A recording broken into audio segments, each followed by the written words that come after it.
Thank you. Welcome to Tulum. So this is Tulum.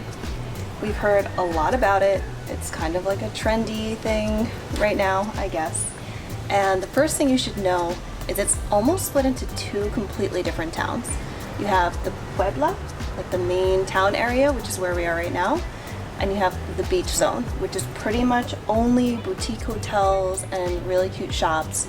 They call it boho jungle chic. Boho jungle chic, right. And to get to the beach area where all the hotels and everything, as Emma was describing, that's actually like a 20-minute car drive.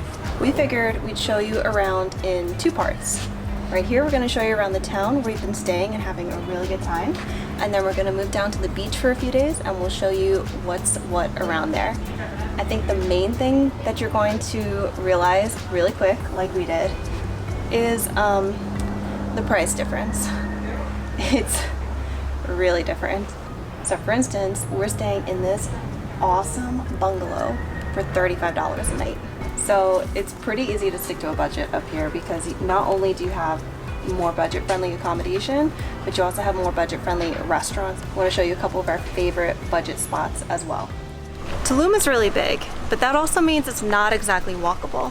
So you're gonna have a few options. You can take a bike, you can take a taxi, or you can rent a car. And since the prices when we were here in the low season were about the same to rent a bike as it was to rent a car, we decided to rent the car. Not only does it have air conditioning, but it gives us the ability to go to some fun places, like Gran Cenote.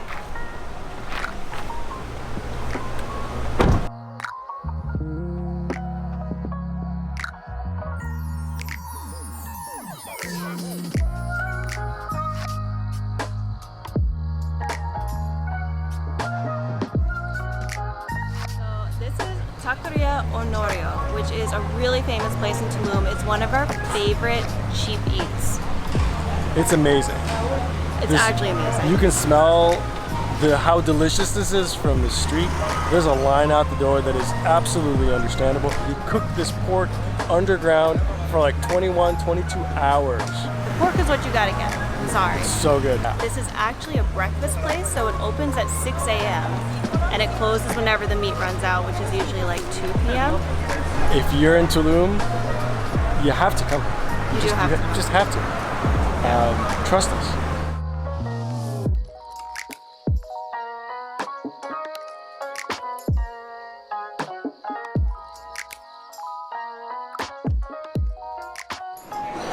So we ordered one of the pak chuk, which is like a grilled marinated pork. It has like that nice like smoky flavor with some like citrusy kind of undertones. We got the lechon, which comes with crispy chicharron on top. And we also have the cochinita pibil, which is very famous. They've been cooking it since the times of the Mayans. This is the one that cooks overnight. And if you want to see more about it, the Taco Chronicles on Netflix has a really good episode about it. So all the tacos are 18 pesos each. And if you're a little hungrier, you can go for one of the sandwiches for 28 pesos. A little more filling. So this is like the cochinita.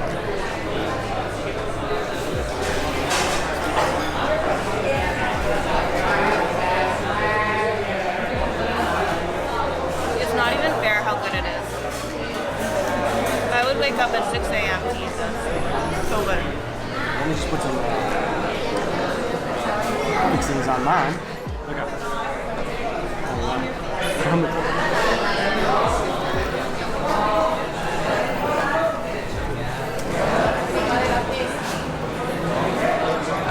Exquisite. It's so good. Unbelievable. After breakfast, it's time to check out one of Tulum's most famous attractions, the Gran Cenote. It's just a short drive from the center of town and an excellent way to cool off on a hot day. We're in the cenotes, right in Tulum. This is the Gran Cenotes. Looks like it consists of two large chill-out areas. It's very pretty. Just a really beautiful spot to hang out in for a few hours.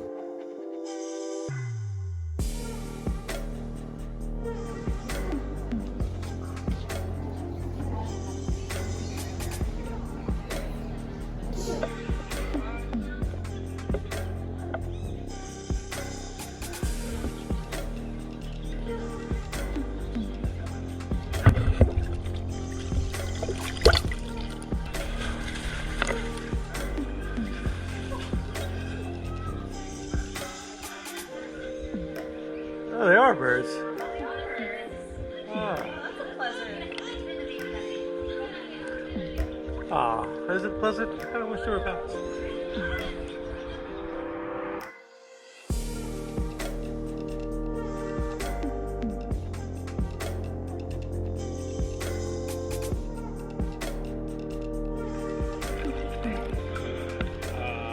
Hanging upside down from the ceiling, and all of those are all bats.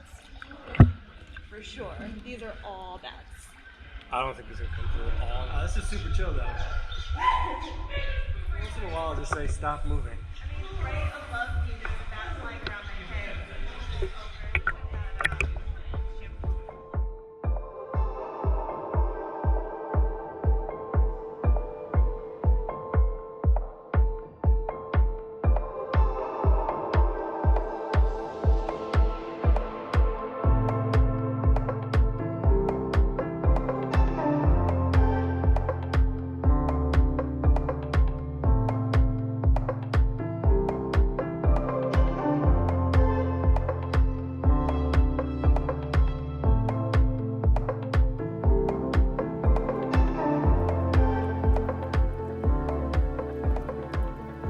The Mayans believed cenotes were the entrance to the underworld.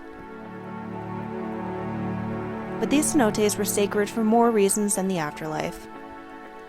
It was also their most important water supply.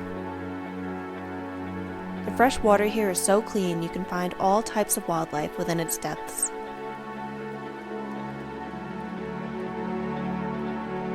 The Gran Cenote is part of the longest known underwater cave system.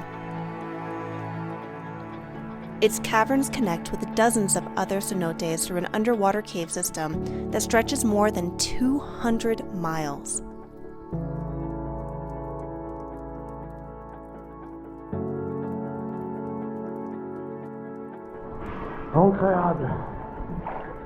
It is incredible.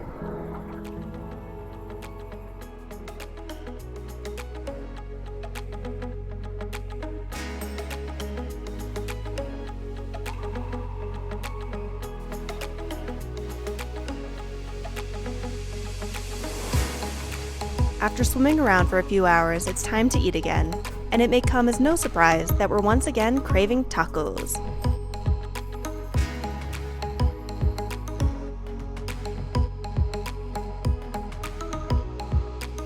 If you're looking for tacos later in the evening, you can come to this place. And for only 10 pesos, you can get yourself a hella good tacos al pastor. You gotta do the onions and cilantro though. They ask you if you want onions and cilantro, the answer is yes. Always. I mean, in this place they let you do it yourself. The answer is yes.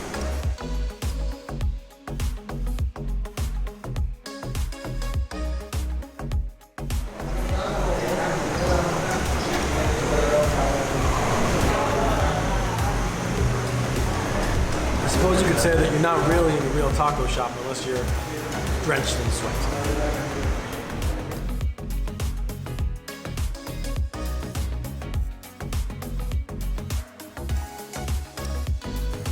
So if you're all tacoed out though, you can come to a place called Palma Central.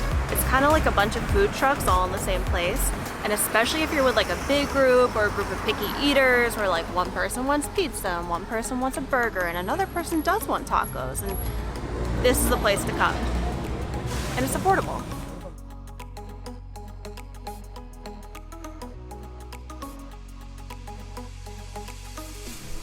So before you judge us too harshly for ordering a burger and fries, I just want to say we've been in Mexico for 4 months. We've had a lot of tacos, and sometimes you just need a burger and fries, and it's actually really good here.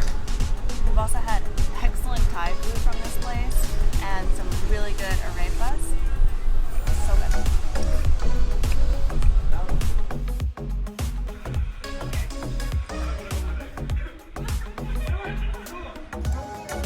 So much Instagram activity happening here. Yeah. I don't think it's the angle you were hoping for, but What does that mean?